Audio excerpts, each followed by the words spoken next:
આંતરરાષ્ટ્રીય યોગ દિવસના કાર્યક્રમ સંદર્ભે માહિતી આપતા મ્યુનિસિપલ કમિશનર આગામી તારીખ 21 શનિવારના રોજ આંતરરાષ્ટ્રીય યોગ દિવસની ઉજવણી થવા જઈ રહી છે, ત્યારે વડોદરા મહાનગરપાલિકા દ્વારા આયોજિત થનારા કાર્યક્રમ સંદર્ભે મ્યુનિસિપલ કમિશનર અરુણ મહેશ બાબુએ પત્રકાર પરિષદ યોજી માહિતી આપી હતી।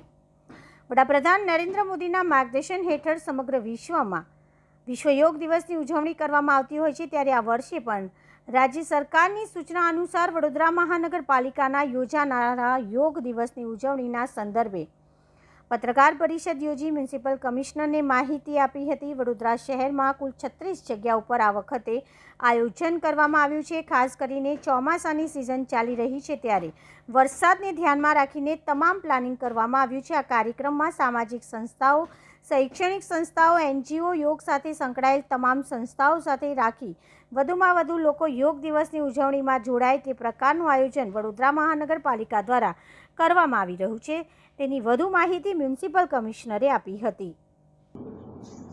સૌપ્રથમ વડોદરાના મીડિયાના મિત્રોને આભાર। આજે આપણને આપ બધાને અમે આમંત્રણ આપ્યા એ બદલ આપ અહીંયા પધાર્યા છો, એ બદલ હું પહેલાં આપને આભાર માનું છું। આવનારા 21 જૂન 11મી વિશ્વ યોગ દિવસની અમે આયોજન જે માનનીય વડાપ્રધાનશ્રીના માર્ગદર્શનમાં આખા વિશ્વભરમાં આયોજન કરવામાં આવી રહ્યા છે। એના અનુસંધાને આ વર્ષે પણ બહુ મોટી રીતે રાજ્ય સરકારની માર્ગદર્શન હેઠળ વડોદરા મહાનગરમાં આની આયોજન અમે કરી રહ્યા છીએ। એમાં આપ જાણો છો કે બે પ્રકારનું એક જિલ્લા કક્ષાનું માન્ય કલેક્ટરશ્રીના અધ્યક્ષસ્થાને કમિટી હોય છે અને મહાનગરપાલિકામાં કમિશનરશ્રીના અધ્યક્ષસ્થાનમાં એક કમિટી હોય છે। આ અંતર્ગત અમે આ વખતે પણ જે દરેક વખત થાય છે એના સાથે સાથે થોડું વધારાનું પણ અમે આયોજન કરી રહ્યા છે। સૌથી પહેલાં ડિસ્ક્લેમર એ છે કે ચોમાસાનું પણ આગાહી છે, એટલે એને અમે ધ્યાને લઈને જ બધું આયોજન કરી રહ્યા છે। એટલે કુલ 36 જગ્યાઓમાં વડોદરા મહાનગરપાલિકાની હદમાં અમે યોગનું કાર્યક્રમની આયોજન કરી રહ્યા છે। આમાં સામાજિક સંસ્થાઓ, શૈક્ષણિક સંસ્થાઓ, રમતગમતના સંસ્થાઓ, NGOs, યોગ બોર્ડ અને યોગના રિલેટેડ તમામ સંસ્થાઓને અમે સાથે લઈને કરી રહ્યા છે। યુનિવર્સિટીઝ અને કોલેજીસ સાથે પણ સંકલન કરીને આ વખતનો યોગ કરવાનું અમે આયોજન કરી રહ્યા છે। એમાં જિલ્લા વહીવટીતંત્ર, ડિસ્ટ્રિક્ટ અને રૂરલ એરિયાઝમાં કરી રહ્યા છે અને સિટીમાં મહાનગરપાલિકા દ્વારા આયોજન કરવામાં આવ્યું છે। એમાં ભારત સરકાર અને રાજ્ય સરકારનો પ્રતિનિધિઓ પણ હાજર રહેવાના છે। જે પ્રતિનિધિઓ ભારત સરકાર તરફથી સૂચવવામાં આવશે એ પણ હાજર રહેશે અને રાજ્ય સરકાર તરફથી પણ જે લિસ્ટ નક્કી કરવામાં આવશે એમાં વડોદરા મહાનગરપાલિકા ખાતે પણ એ હાજર રહેવાના છે।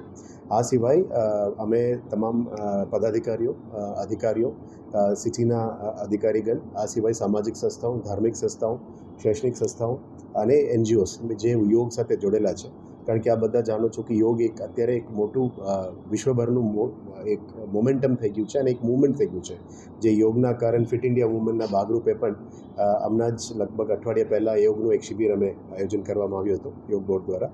આ જ રીતે આ વખતે પણ એક મોટું આયોજન કરી રહ્યા છે, જેમાં 36 જગ્યાઓમાં આપને જણાવવા મને આનંદ થાય છે કે વડોદરા શહેરની અંદર કુલ 5 આઇકોનિક સ્થળો ઉપર અમે કરવાનું પ્લાનિંગ કરી રહ્યા છે। એમાં મહારાજા સયાજી યુનિવર્સિટી, લક્ષ્મી વિલાસ પેલેસ, સુરસાગર તળાવ, હરણી પાર્ક અને કમાટી બાગ એ જગ્યામાં અમે કરી રહ્યા છે। પણ ચોક્કસ ચોમાસાની વરસાદની આગાહી છે, એટલે અમે ધ્યાને લઈ રહ્યા છીએ કે આવા સંજોગોમાં અમે ઇન્ડોર એરિયામાં એને શિફ્ટ કરવાનું પણ આયોજન કરી રહ્યા છે।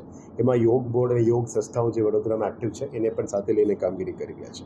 વડોદરા મહાનગરપાલિકાનું વિવિધ અતિથિગૃહોની પણ અમે એમાં હાજર રાખ્યા છે। એમાં દિવાલીપુરા, કાલુપુરા, ખોડિયારનગર, લાલબાગ અતિથિગૃહ એમાં પણ અમે આયોજન કરી રહ્યા છે। વડોદરા મહાનગરપાલિકાનું સ્પોર્ટ્સ કોમ્પ્લેક્સ, જે 2 કોમ્પ્લેક્સીસ છે, એ સમા સ્પોર્ટ્સ કોમ્પ્લેક્સ અને માંજલપુરમાં પણ અમે આયોજન કરી રહ્યા છે। મહાનગરપાલિકા દ્વારા અમે નવલખીમાં આયોજન કરી હતી, પણ અત્યારે વરસાદ વધારે છે એટલે અમે ઇન્ડોર સ્ટેડિયમમાં એનું શિફ્ટ કરીને સમા સ્પોર્ટ્સ કોમ્પ્લેક્સમાં મહાનગરપાલિકાનું મેઇન કાર્યક્રમ કરી રહ્યા છે। આ સિવાય અલગ અલગ જગ્યામાં પણ મોટી સંખ્યામાં થનાર છે। આ સિવાય વડોદરા મહાનગરપાલિકાના વોર્ડ કચેરીઓ દ્વારા પણ 19 વોર્ડ દીઠ પણ અલગ અલગ કાર્યક્રમ કરી રહ્યા છે। એમાં Chhani, Sama, Kamatibaug, Alkapuri, Indrapuri, Ambedkar hall, Deepika garden, ward number 8ની અતિથિગૃહ, સપના વાવેતર હોલ, દિવાલીપુરા અતિથિગૃહ, અકોટા સ્ટેડિયમ, દીપક એમ્ફીથિયેટર, સુરસાગર, પછી રેવા પાર્ક, પૂજા પાર્ક, લાલબાગ, માંજલપુર અને મકરપુરા આટલા જગ્યાઓમાં અને NGO દ્વારા જે સંસ્થાઓ દ્વારા અમે જે આયોજન સિટીમાં કરી રહ્યા છે, એમાં આર્ટ ઓફ લિવિંગ મોટી સંખ્યામાં ભાગ લેવાના છે। અખિલ વિશ્વ ગાયત્રી પરિવાર પણ છે, નારાયણ સેવા સંસ્થા છે, શ્રી કલા કેન્દ્ર તરફથી પણ થનાર છે, હરિ પ્રબોધમ ફાઉન્ડેશન, ગુજરાત રાજ્ય યોગ બોર્ડ, નહેરુ યુવા કેન્દ્ર, બ્રહ્મકુમારી હટલાદરા, ઓમ શાંતિ બ્રહ્મકુમારીઝ, પછી યોગી ડિવાઇન સોખડા, ગાયત્રી પરિવાર, વલ્લભ યુથ ઓર્ગેનાઇઝેશન, પછી બીપીઓ, બીએસપીએસ અને હરિપ્રબોધન નિરંકારી પરિવાર, યોગી ડિવાઇન સોસાયટી. અને આ સિવાય વડોદરા મહાનગરપાલિકાનું બાગ બગીચા વિભાગ દ્વારા સયાજી બાગ, લાલબાગ, ગોત્રી બાગ, જુબલી બાગ, સ્કલ્પચર પાર્ક અને ઓક્સિજન પાર્ક, આટલા જગ્યાઓમાં અમે યોગનું આયોજન કરી રહ્યા છે. અમે આશા રાખીએ છીએ કે દરેક જગ્યામાં એની જે સહયોગમાં જે પણ વસ્તુઓ અને એ સામગ્રી પણ કરવી રહેવાના છે. સમા સ્પોર્ટ્સ કોમ્પ્લેક્સની જગ્યામાં અમે જે સવારે 6 વાગે કાર્યક્રમ રાજ્ય સરકાર દ્વારા જે સૂચવેલા છે એ કાર્યક્રમ અમે આયોજન કરી રહ્યા છે. એમાં ભારત સરકારના એક પ્રતિનિધિ આવવાના છે અને રાજ્ય સરકારનું પણ આવવાના છે. એ નક્કી થઈ રહ્યા છે. ટૂંક સમયમાં અમારા લિસ્ટ ફાઇનલ થઈ જશે. અત્યારે કન્ફર્મેશન હેઠળ છે.